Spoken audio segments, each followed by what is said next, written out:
हमारे चैनल को सब्सक्राइब करें और बेल आइकन दबाएं। जाओ, जाओ, दूर हटो, हटो यहाँ से, पास नहीं आना मेरे, जाओ, जाओ, जाओ, हटो, मुझे मार मत, जाओ, प्लीज, जाओ,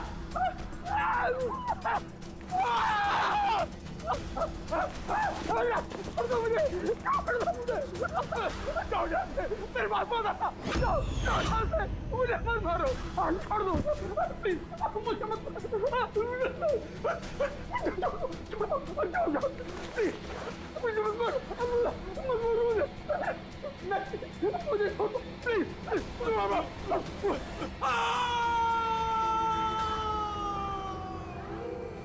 मुझे, मारो मत मुझे।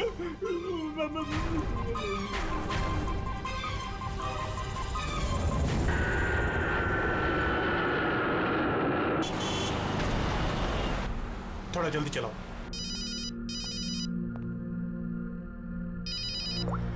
हेलो, इसवी प्रद्युमन सर, एक खून हुआ है। खून हुआ? कौन बोल रहा है? शहर के मशहूर बिजनेसमैन जयंतीलाल जी का खून। जयंतीलाल जी का खून हुआ है? कौन बोल रहा है ये? देखिए सर, मैं कौन बोल रहा हूँ ये इम्पोर्टेंट नहीं है। इम्पोर्टेंट ये है कि सेठ जी का खून हुआ है और उनके घर वाले उनकी बॉडी को अंतिम संस्कार के लिए लेकर जा रहे हैं। देखिए सर, अगर बॉडी जल गई तो खूनी कभी नहीं पकड़ा जाएगा। अब देरी मत कीजिए प्लीज, जल्द से जल्द जाकर बॉडी जलाने से रोकिए। हेलो, आप कहां से बोल रहे हैं? कौन है आप? हेलो? Damn it.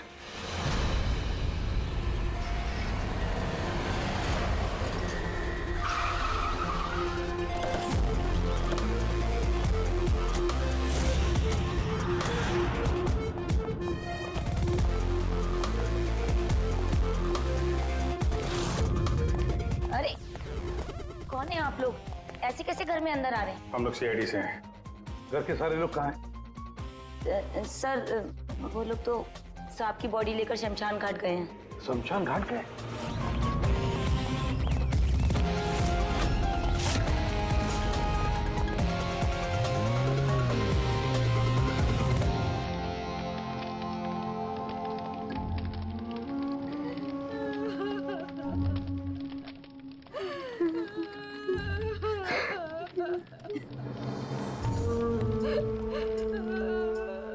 क्या बताऊं मैं, यकीन नहीं हो रहा कि जयंती भाई अब हमारे बीच नहीं है। 15 साल पुरानी दोस्ती थी मेरी। वो तो मेरे बड़े भाई जैसे थे। पता नहीं ये सब कैसे अचानक से हो गया।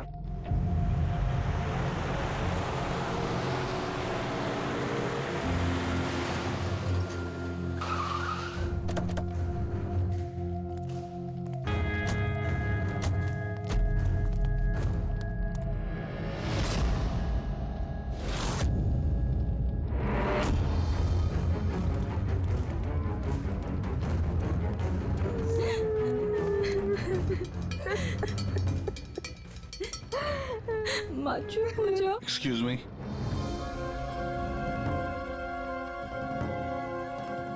देखिए, हम लोग सीआईडी से हैं। हाँ? जयंतीलाल जी के परिवार वालों से मिलना चाहते हैं। मैं जयंतीलाल जी की पत्नी दीपा। दीपा जी, हमें पता है ये सही समय नहीं है पूछताछ करने की, मगर क्या करें? वो जयंतीलाल जी की मौत के बारे में हमें कुछ पूछताछ करनी है। पूछिए, क्या पूछना चाहते हैं आप लोग? आप सुशील जयंती, उनका बड़ा बेटा। सुशील जी, हमें खबर मिली है कि आपके पिता की मौत एक नेचुरल डेथ नहीं थी, उनकी हत्या हुई है। क्या? ये कैसे हो सकता है? I'm डॉक्टर सूरज, मैं जयंतीलाल का फैमिली डॉक्टर हूँ। मैंने ही कल रात उनको चेक करके उन्हें डेथ सर्टिफिकेट दिया था। He died a natural death। ये सही कह रहे हैं। जयंती भाई की मौत सभी घर वालों के सामने ही तो हुई थी, और इतने सालों से मेरा इस परिवार से रिश्ता है, वो लोग झूठ क्यों बोलेंगे? तो आप लोगों ने इतनी जल्दी में बॉडी क्यों जला दी? तो क्या ये भी गुनाह है? इतने महीनों से पिताजी बीमार थे, कितने इलाज किए, कितनी कोशिशें की, नहीं बचे वो। देखिए, हमें इंफॉर्मेशन मिली है कि जयंतीलाल जी की हत्या हुई है। क्या? हमने आपके पड़ोसी से भी पूछा। उन लोगों ने भी कल रात जयंतीलाल जी के चिल्लाने की आवाज सुनी थी। देखिए, पड़ोसियों ने जो कहा वो सही है, लेकिन उनको या आप लोगों को सही बात नहीं पता है। और वो सही बात क्या है? पिछले 3 महीने से डैडी की दिमागी हालत भी ठीक नहीं थी। वो ना सिर्फ लोगों को और बातों को भूलने लगे थे, बल्कि उनको हेल्यूसिनेशन यानी भ्रम हो गया था। गलत सही, सच झूठ का फर्क उनको समझ में नहीं आ रहा था। दौरे पड़ने लगे थे उनको लगने लगा था जैसे उनको कोई मारने वाला है। कल रात भी उनको ऐसा ही दौरा पड़ा था।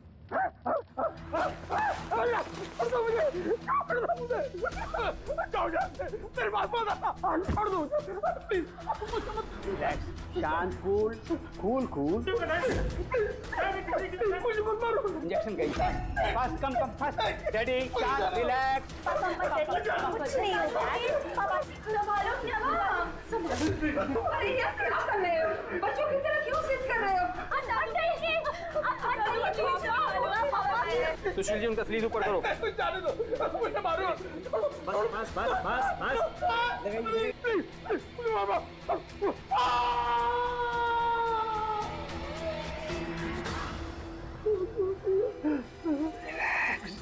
और इस बार अटैक इतना बड़ा था कि मुझे उन्हें बेहोशी का इंजेक्शन देना पड़ा और 2 घंटे बाद उनकी मौत हो गई।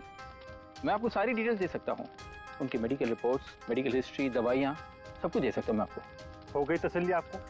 अब हम अपना काम कर लें। इतनी जल्दी भी क्या है हेमंत? जरा सच तो सामने आ जाए।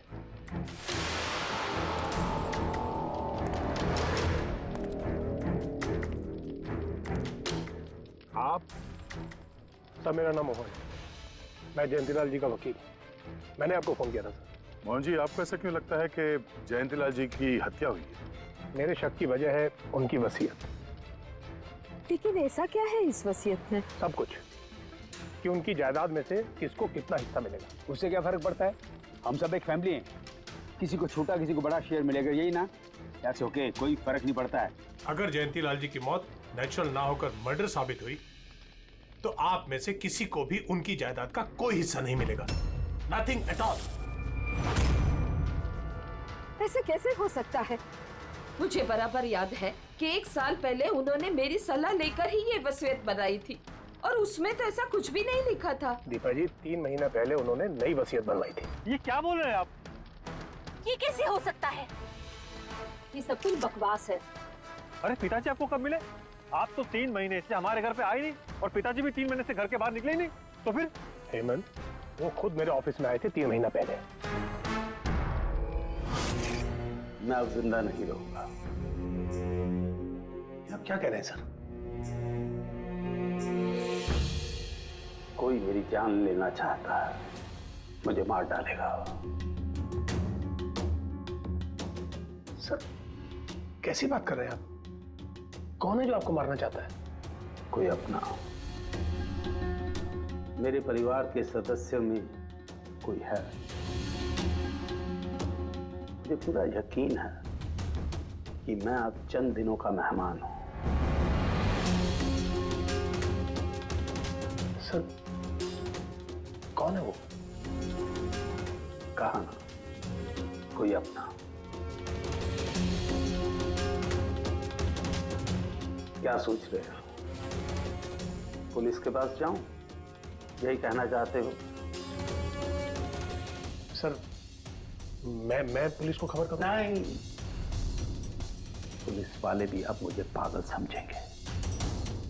तुम मेरा एक काम करो मोहन, मेरा वसीयतनामा बदल डालो।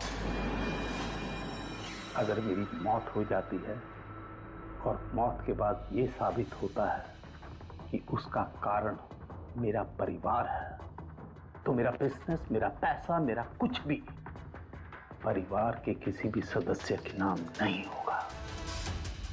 सर, अगर परिवार के सदस्य को नहीं मिलेगा तो किसको मिलेगा?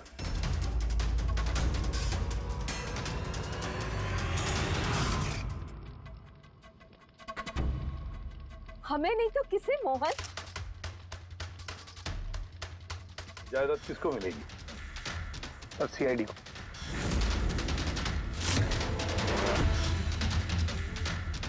क्या बकवास कर रहे हैं आप?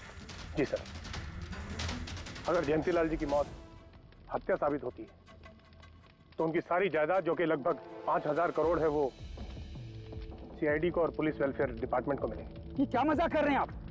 ऐसा कैसे हो सकता है? हो सकता है अगर उनकी मौत हत्या साबित हुई तो। लेकिन उनकी तो हत्या हुई नहीं, हम वहीं तो थे। जो कुछ भी हुआ हमारे सामने हुआ है। उनकी हत्या हुई है या नहीं वो हम पता लगा लेंगे। अरे आप कैसे पता लगाएंगे? बॉडी तो है ही नहीं। बॉडी जल चुकी तो क्या हुआ, राख तो है। जब तक ये केस सुलझती नहीं तब तक जयंतीलाल जी की राख हमारी कस्टडी में रहेगी। अरे लेकिन सॉरी मैम।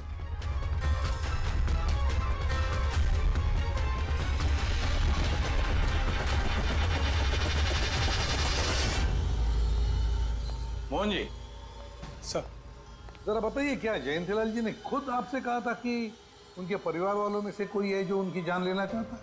जी सर। क्यों? सर वजह तो पता नहीं, लेकिन उनको लगता था कि उनके घर वाले पैसों के लिए उनकी जान लेना चाहते हैं सर। बेटों से वो खुश भी नहीं थे। वो चाहते थे कि हेमंत और सुशील उनके साथ बिजनेस में हाथ बटाएं, उनके साथ बिजनेस करें, लेकिन ऐसा हुआ नहीं सर। ऐसा क्या हुआ? सर दोनों ने अपना अलग अलग बिजनेस शुरू किया, लेकिन उसे भी चला नहीं पाए। और हेमंत सर, वो तो एक नंबर का अय्याश निकला। उसने सेठ जी के सारे पैसे उड़ा दिए। सर बाप बेटे में हमेशा खटर पटर चलती रहती थी, कभी बनी नहीं बाप बेटे में। बनती नहीं थी, मगर हम बाप बेटे तो थे। मुझे पैसों की बहुत जरूरत थी, लेकिन इसका ये मतलब थोड़ी है कि मैं अपने पिता को ही मार दूंगा। मार भी सकते हो। आखिरकार दुनिया में आधे से ज्यादा गुनाह तो पैसों के लिए ही होते हैं। फिर तो सुशील भैया की वजह मुझसे बड़ी थी। उनका पिछला बिजनेस उन्होंने घाटे में बंद किया और अभी जो है वो नुकसान में चल रहा है। सर मार्केट का बहुत पैसा है उनके ऊपर, और डैडी भी इस बार सुशील भैया की मदद करने के लिए रेडी नहीं थे। सर मैं मानता हूं कि डैडी नाराज थे, नहीं दे रहे थे मुझे पैसे, पर मुझे ये भी पता है कि वो मुझे और मेरे परिवार को मरने के लिए नहीं छोड़ सकते थे। खून में उनका। खून तो हो, इसीलिए पैसों के लिए अपनों का ही खून बहा दिया। सर एक आइडिया है। क्या है कि अब जो हुआ सो हुआ, उसको बदला तो नहीं जा सकता ना, लेकिन इस सिचुएशन से अपना फायदा जरूर निकाल सकते हैं। क्या मतलब? वो सर आप ये मामला सुलझा दीजिए। मान लीजिए कि नेचुरल डेथ थी। अब वसीयत के हिसाब से पैसे सीआईडी और मुंबई पुलिस की जगह हमें मिलेंगे, जो उसके असली हकदार हैं। नहीं, आप लोगों का जो नुकसान हुआ होगा वो हम आपस में समझ लेंगे ना। सुशील जी, हर आदमी एक जैसा नहीं होता, और दोबारा ऐसे बात करने की गलती नहीं करना, समझे? तुम अपनी दादाजी से बहुत करीब थी ना? दादाजी मुझे बहुत प्यार करते थे। हम दोनों बेस्ट फ्रेंड्स के जैसे थे, एक दूसरे से सारी बातें शेयर करते थे। कभी दादाजी ने तुमसे ये कहा था कि कि उनकी जान को खतरा है, कोई उन्हें मारना चाहता है, ऐसे कभी कुछ कहा था उन्होंने? उन्हें हर किसी से डर लगता था। दादाजी सिर्फ मेरे पे विश्वास करते थे, बाकी उन्हें सबसे डर लगता था। तो उन्हें लगता था कि कोई उन्हें मार देगा। चलो दादू, अब हम खाना खाएंगे। क्या ये? चलो चलो चलो चलो दादू। मुझे वो सब लोग इसमें जहर मिला के मुझे मारना चाहते हैं। कौन मारना चाहता है दादू आपको? वो सब लोग मिले हुए हैं, सब मेरे खिलाफ साजिश कर रहे हैं। तुम मत खा, अरे फेंक देते, वरना तू भी मर जाएगी। दादू आप मेरा विश्वास करो, ये खाना मैंने अपने हाथों से बनाया, इसमें कुछ नहीं है, इसमें जहर भी नहीं, कुछ नहीं है। दादू आप मेरा विश्वास करो। देखो देखो देखो, मेरे हाथों में खा रही हो ना, देखो देखो, मुझे कुछ हुआ, मैंने अपने हाथों से बनाया। चलो दादू, चलो चलो चलो, खाओ खाओ खाओ खाओ। गुड दादू, गुड दादू। चलो एक और बाइट, जल्दी से जल्दी से जल्दी से जल्दी से एक और बाइट खाएंगे। अच्छा है ना दादू? गुड गुड, चलो चलो। कितना प्यार करती है, तू मेरा कितना ख्याल रखती है, बाकी सब लोग मेरी दौलत के पीछे मुझे मार देंगे। दादू आपको कुछ नहीं होगा, आपका बहादुर बच्चा है ना इधर, मैं आपको कुछ नहीं होने दूंगी। देखो अब तुम घर जाओ, जाओ, और देखो किसी भी चीज की जरूरत पड़े तो मुझे फोन करना, ठीक है? जाओ।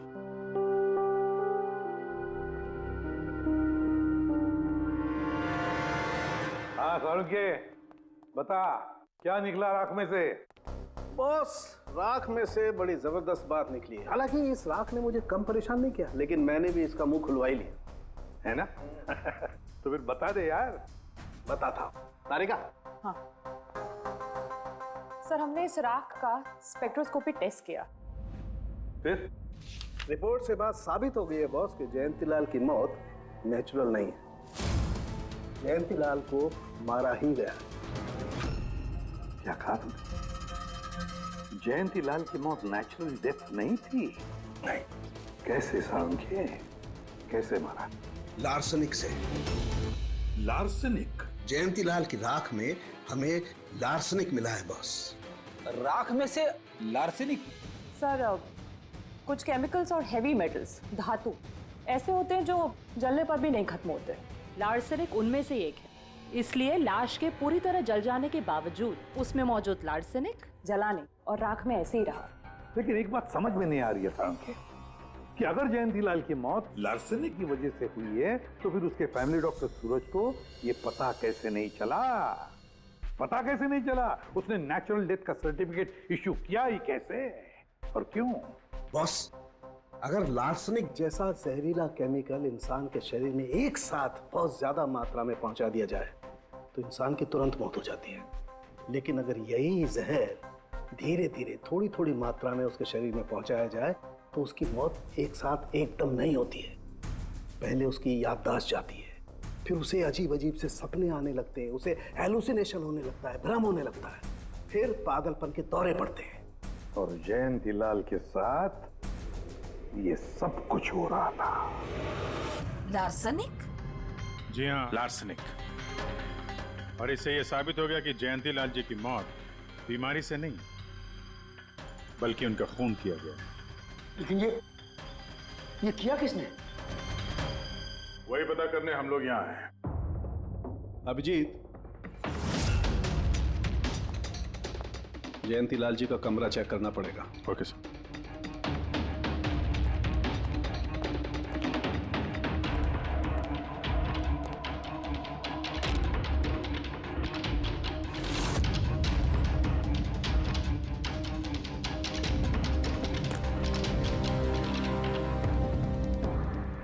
हम पे शक कर रहे हैं?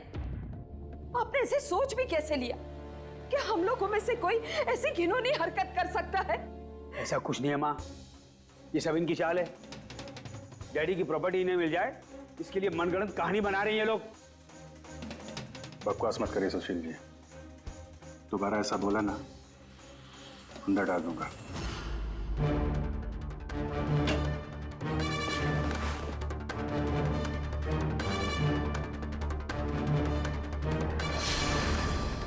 आप धमकाकर हमें चुप करा सकते हैं लेकिन कुछ साबित नहीं कर सकते। एग्जैक्टली आप लोग ये सब कुछ इन 5,000 करोड़ के लालच में कर रहे हैं ना? बोल चुके आप लोग, अब बस सीआईडी को अपना काम करने दीजिए। क्या मजाक नहीं चल रहा है? एक आदमी का खून हुआ है, खून। तो आप सबकी भलाई इसी में है कि हमारे साथ कोऑपरेट करें। अच्छा, अब सीआईडी धमकाने भी लगी है। ये धमकी नहीं है, ये आशी, आशीष, आशी बेटा, आशी क्या हो गया? आशी बेटा, आशी बेटा उठो। आशी आंखें खोलो, क्या हो गया तुम्हें? आशी, आशी बेटा क्या हो गया? अरे जरा देखो इसे भी, क्या हो गया मेरी बच्ची को? आशी क्या हुआ?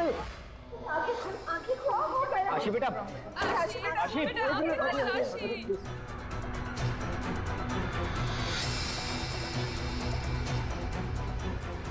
क्या हो गया इसे?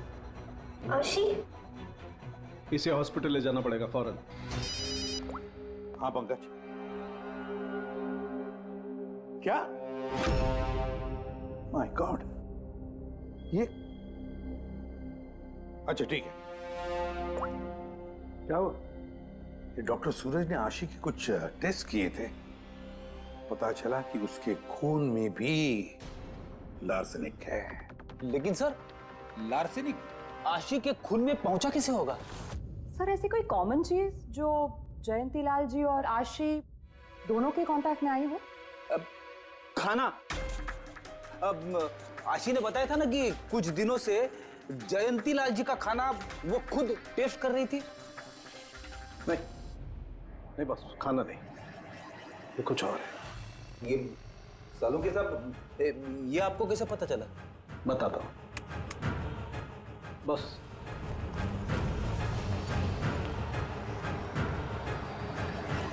ये है वो बाल जो हमें जयंतीलाल के हेयर ब्रश में से मिला है। अब लार्सेनिक तो अधिकतर नाखूनों में और बालों में ही जमा होता है। तो जब हमने इस बाल के छोटे छोटे टुकड़े करके एनालिसिस किया तो रिजल्ट आया ये। और सर हमने इन टुकड़ों का एटॉमिक अब्जॉर्प्शन टेस्ट किया तो पता चला कि दूसरे केमिकल्स के साथ साथ इसमें लार्सेनिक भी है। अब क्योंकि बाल धीरे धीरे बढ़ते हैं इसलिए हमने इस रिजल्ट को कैलेंडर के साथ टैली किया। बॉस, तब हमें पता चला कि जयंतीलाल को ये लार्सेनिक 8 से 10 दिन के गैप में दिया जा रहा है। और 8-10 दिन के गैप में? इसका मतलब जो भी है, जयंतीलाल को हर 8-10 दिन के इंटरवल पर लार्सेनिक दे रहा था, धीरे धीरे मार रहा था। और इसकी शुरुआत हुई बॉस 3 महीने पहले। 3 महीने पहले? सर हाँ, फिर तो खूनी जयंतीलाल जी के घर वालों में से कोई नहीं होगा। परिवार वाले 8-10 दिन तक इंतजार क्यों करेंगे? एक ही बार में मार देंगे। फ्रेडी, परिवार वाला भी तो जयंतीलाल को धीरे धीरे मार सकता है ताकि किसी को उस पर शक ना हो। सर पिछले 3 महीने से कुछ मसाज करने वाले आ रहे थे, मैंने बताया तो था आपको। हाँ, चेक कर चुके हैं हम उनको। उनके अलावा और कोई आता था क्या? कोई एक हो तो बताओ। उनके दोस्त, पुराने बिजनेस पार्टनर और ऑफिस के स्टाफ वगैरह बहुत सारे लोग आते रहते थे घर पे। जी, डैडी बहुत सोशल थे। लोगों से मिलना जुलना, पार्टीज में जाना उनको बहुत अच्छा लगता था। इसीलिए जब उन्होंने बाहर जाना बंद कर दिया तो लोग उनसे मिलने घर पर आने लगे।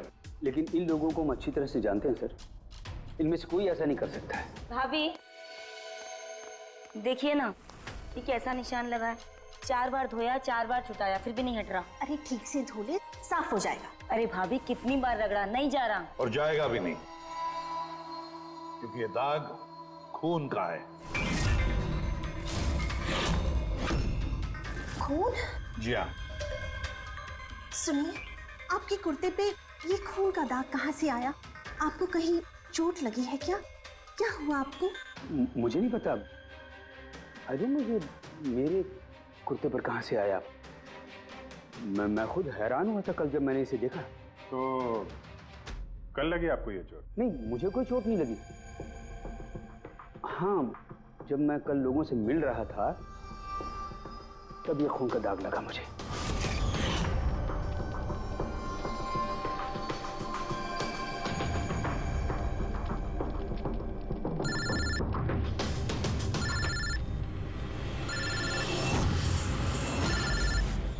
बिना चोट खून के धब्बे, अजीब बात है।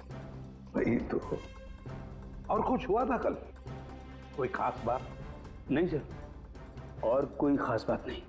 साहब एक बात अजीब हुई थी। क्या? कल सुबह मुझे गार्डन में कांच के कुछ टूटे हुए टुकड़े मिले थे। कांच के टूटे हुए टुकड़े? तो फिर? साहब उन टुकड़ों में खून लगा हुआ था। क्या? कांच के टुकड़ों में खून लगा हुआ था? जी। कहाँ पर वो? अब वो तो मैंने कचरे के डिब्बे में डाल दी। इस कुर्ते पे खून, कांच के टुकड़े पे खून। कहाँ देखे थे वो कांच के टुकड़े तुमने? ये देखिए, यहाँ पर मिले थे मुझे कांच के टुकड़े। यहाँ पर? जी।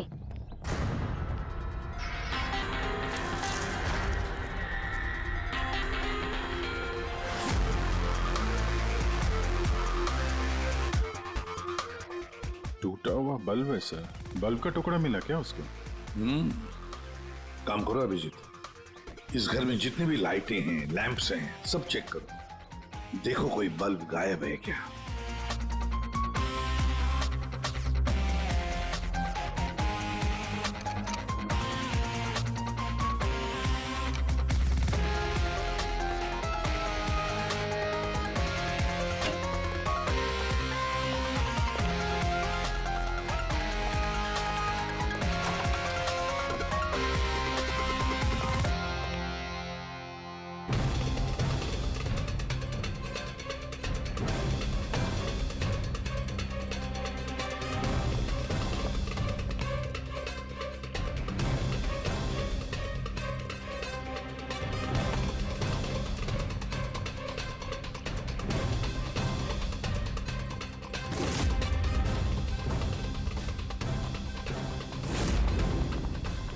सर, सब जगह देख लिया, कांच का टूटा हुआ सामान कहीं पे भी नहीं है। सर कुछ नहीं मिला।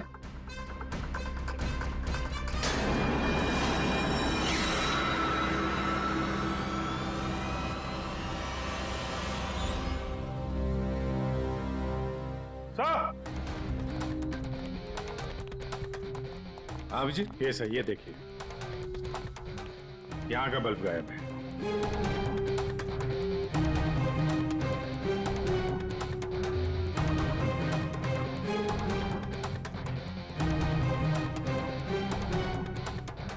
बड़ी अजीब बात है, ये लैम्प तो बिल्कुल ठीक था। मैं और दादू इस लैम्प के नीचे काम भी किया करते थे, और जिस तरह दादू की मौत हुई तब भी ये लैम्प ठीक था, इसमें बल्ब था और ऑन था।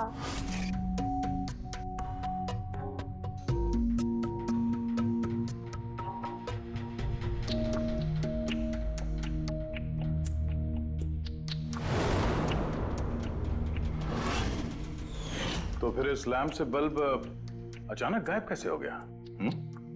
क्यों कविता? नहीं साहब, मुझे कुछ नहीं मालूम ये बल्ब कैसे गायब हुआ, किसने निकाला, मैं कुछ नहीं जानती। लेकिन सर, ये बल्ब कोई गायब करेगा क्यों? सर, इस बल्ब का और इस लैंप का कुछ ना कुछ तो लेना देना है इस केस में।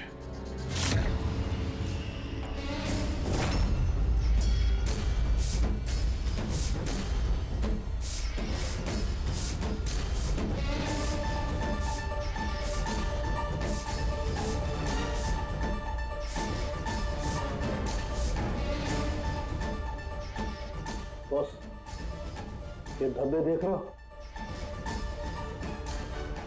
ये धब्बे लार्सनिक के हैं।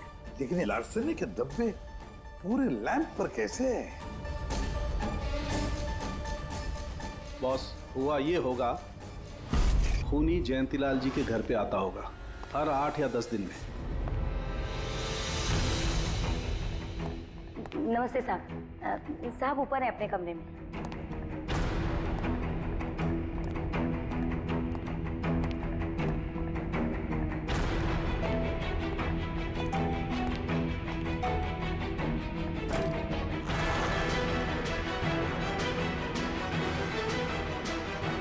और चुपके से जयंतीलाल के टेबल लैंप पे लार्सनिक छिड़कता होगा।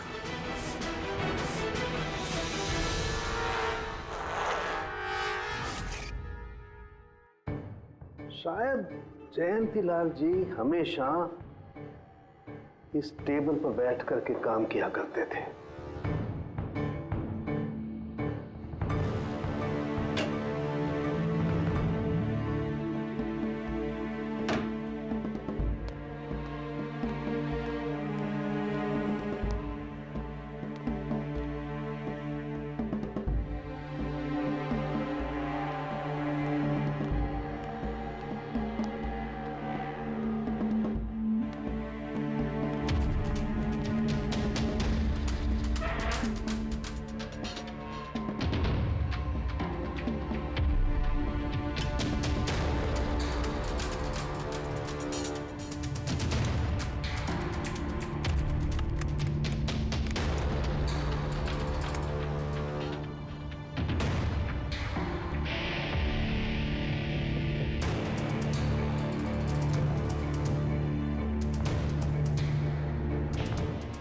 और जैसे ही ये बल्ब गर्म होता था, लार्सनिक धीरे धीरे फैलकर जयंतीलाल जी की सांसों में घुल जाता था।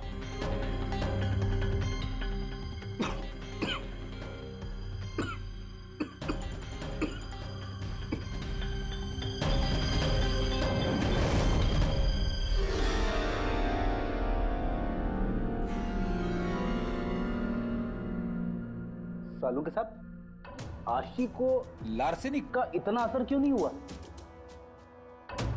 उसे लार्सनिक का इतना असर इसलिए नहीं हुआ फ्रेडी, क्योंकि वो यहाँ हमेशा नहीं रहती थी।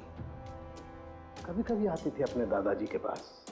यार ये जो भी कोई है, इस जयंतीलाल के और घर वालों के करीब का ही कोई है, इसलिए वो जयंतीलाल की मौत के वक्त यहाँ मौजूद था, और मौत होने के बाद में सबूत मिटाने के लिए उसने उस लैंप में से वो बल्ब निकालकर अपने जेब में रख दिया होगा, और फिर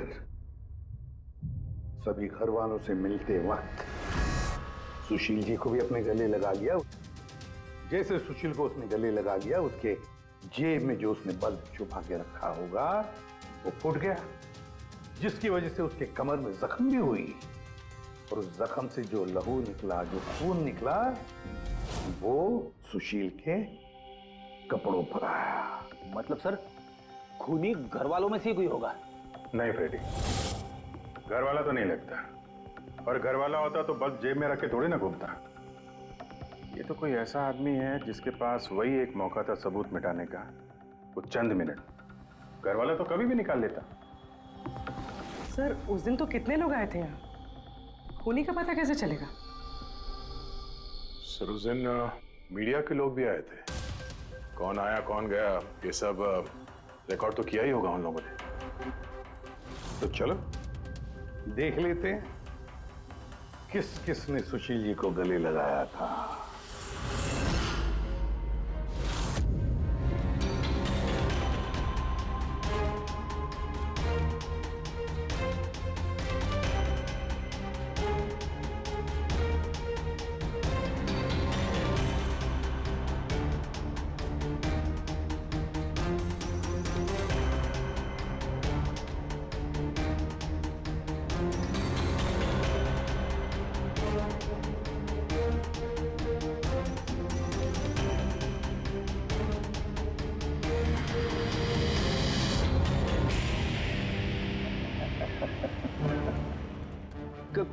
क्या हुआ सर, खूनी का पता चल गया? हाँ फ्रेडी, खूनी मिल गया। कौन है? फ्रेडी, इस आदमी की पूरी कुंडली निकालो, पता लगाओ पिछले 3 महीनों में ये कहां कहां गया था, किस किस से मिला था, क्या क्या किया है इसने, सब कुछ।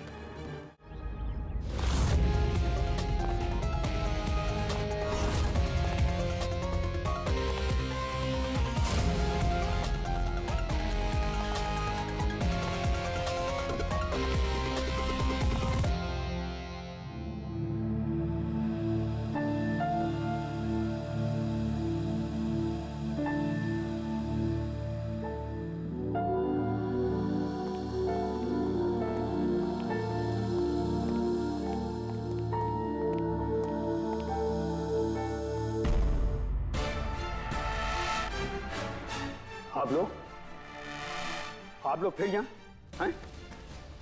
खूनी का तो पता चला नहीं होगा, कुछ छानबीन रहेगी होगी। नहीं सुशील जी, कोई छानबीन नहीं बची है, खूनी का पता चल गया है, और खूनी अभी इसी वक्त यहाँ हम सब के बीच मौजूद है। क्या? कौन है वो?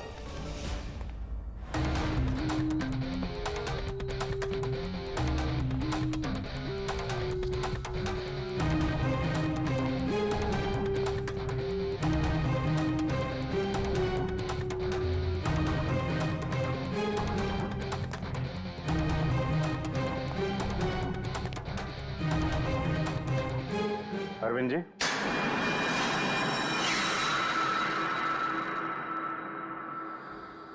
जरा उठेंगे आप? मैंने क्या किया? अरविंद जी, आपने क्या किया इसका तो पता हमने लगा ही लिया, बस अब आपके कारनामे हम आप ही के मुंह से सुनना चाहते हैं। क्या बकवास है ये? आप मुझ पर इल्जाम लगा रहे हैं। आपको क्या लगता है कि मैंने जयंती को मारा?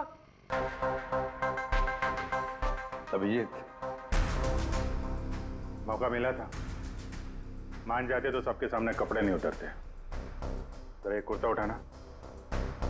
क्यों? अरे उठाओ सर। क्यों?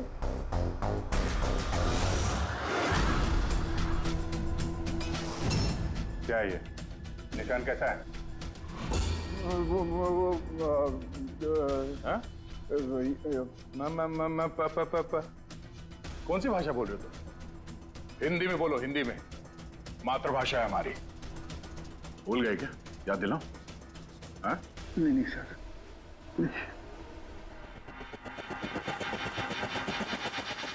बताता हूँ। नफरत करता था मैं जयंती से। 5 साल पहले हमने एक बिजनेस शुरू किया था।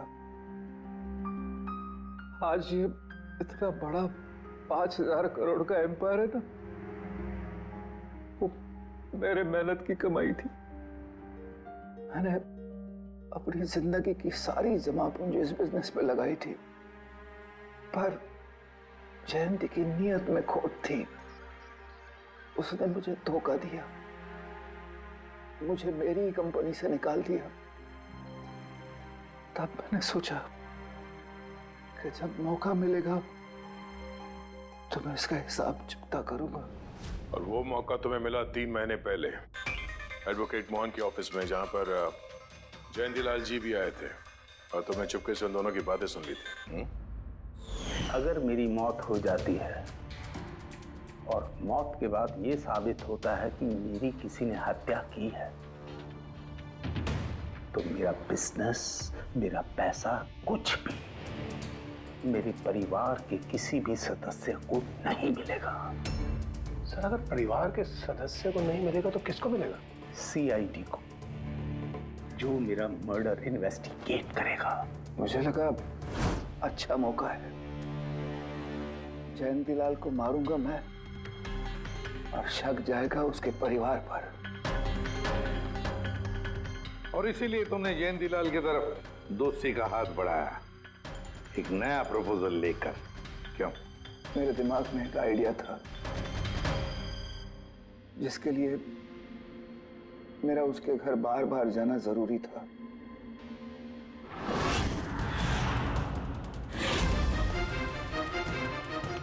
साहब ऊपर है अपने कमरे में।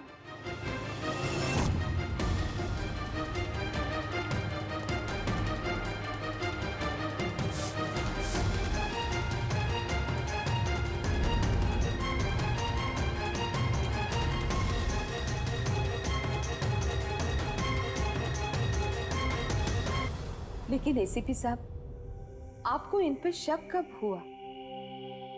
दीपा जी, जयंतीलाल जी की अंत्येष्टि के दिन जो मीडिया कवरेज हुआ था, जो मीडिया वालों ने वीडियो फुटेज लिया था, उसकी मदद से जयंतीलाल जी की अंत्येष्टि के दिन घर के बाहर जो इन्होंने कुर्ता पहना था, शमशान भूमि पर वो कुर्ता बदल दिया गया था, क्योंकि उस पर खून जो लगा हुआ था।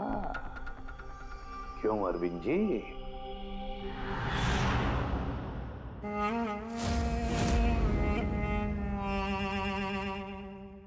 अरविंद जी, बदले की आग में तुमने जयंतीलाल का खून कर दिया। क्या मिला तुम्हें? कैसा सुख मिला? गलत किया तुमने, गलत किया। रेडी?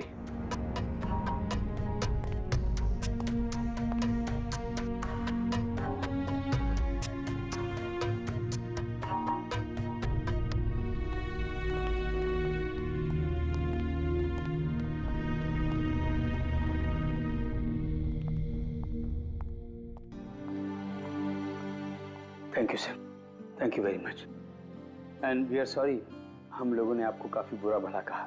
मैं दरअसल हमें लगा कि पैसों के चक्कर में आप हम परिवार वालों को इस केस में कल्प्रिट बनाने की कोशिश कर रहे हैं। नहीं, कोई बात नहीं। ACP साहब, मैं मेरे पति की अंतिम इच्छा पूरी करना चाहती हूँ। सीआईडी और पुलिस वेलफेयर फंड में मैं डेफिनेटली डोनेट करूंगी। Thank you very much, thank you. Thank you so much sir कि आपने मेरे दादू को इंसाफ दिलाया। God bless you. For more updates, subscribe to our channel, click the show links and enjoy watching the videos.